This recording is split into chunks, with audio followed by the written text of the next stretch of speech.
Hello বন্ধুরা, কেমন আছেন সবাই? আশা করি সবাই অনেক অনেক ভালো আছেন এবং সুস্থ আছেন। আর আমিও ভালো আছি এবং সুস্থও আছি। আজকে আমি আবারও আপনাদের সামনে একটি ছোট ভিডিও নিয়ে চলে আসছি। আশা করি ভিডিওটি আপনাদের কাছে অনেক অনেক ভালো লাগবে। আর যদি আমার ভিডিওটি আপনাদের কাছে ভালো লেগে থাকে তাহলে অবশ্যই লাইক, কমেন্ট, শেয়ার করতে ভুলবেন না। দেখুন, আজকে আমি মাংস রান্না করব। তার জন্য আমি সব মশলাগুলি বেটে নিয়েছি এবং মাংসের ভিতরে সে মশলাগুলি দিয়েও দিয়েছি। এরপর কিছুটা লবণ, কিছুটা হলুদ আর একটু সরিষার তেল দিয়ে ভালোভাবে মাংসটা মেখে নেব। দেখুন, আমি খুন্তি দিয়ে মাংসটা নেড়েচেড়ে মাখিয়ে নিয়েছি, কারণ আমার হাত দিয়ে মাখালে প্রচুর পরিমাণে হাত জ্বালা করে। এখন আমি কড়াইতে কিছুটা তেল দিয়ে তার ভিতরে কিছু জিরে দিয়ে দিয়েছি, আর এখন মাংসটাও ঢেলে দিচ্ছি। দেখুন, মাংসের ভিতরে আমি কিছু আলুও দিয়ে দিয়েছি, কারণ মাংসর আলুটা খেতে আমার খুব ভালো লাগে। আর মাংসের ভিতরে 2-3টা রসুনও দিয়ে দিয়েছি, কারণ আমার ননদ খেতে চেয়েছে তার জন্য।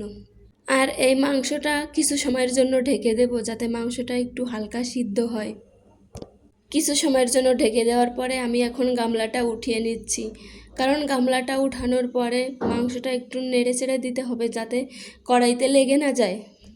এখন মাংসের কালারটা কিন্তু খুবই ভালো লাগতেছে আমার কাছে, জানি না কার কাছে কেমন লাগতেছে। আমার কাছে মনে হয় আমি তো ভালোই রান্না করতে পারি।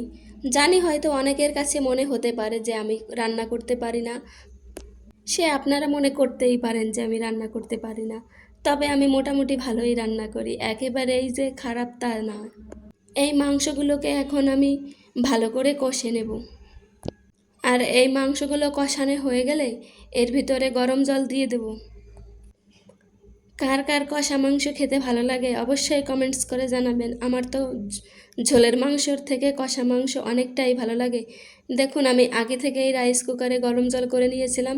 এখন সেই গরম জলটা মাংসের ভিতরে দিয়ে দিয়েছি, কারণ গরম জল দিলে জালটা তাড়াতাড়ি উঠে আর মাংসটাও তাড়াতাড়ি রান্না হয়ে যায়।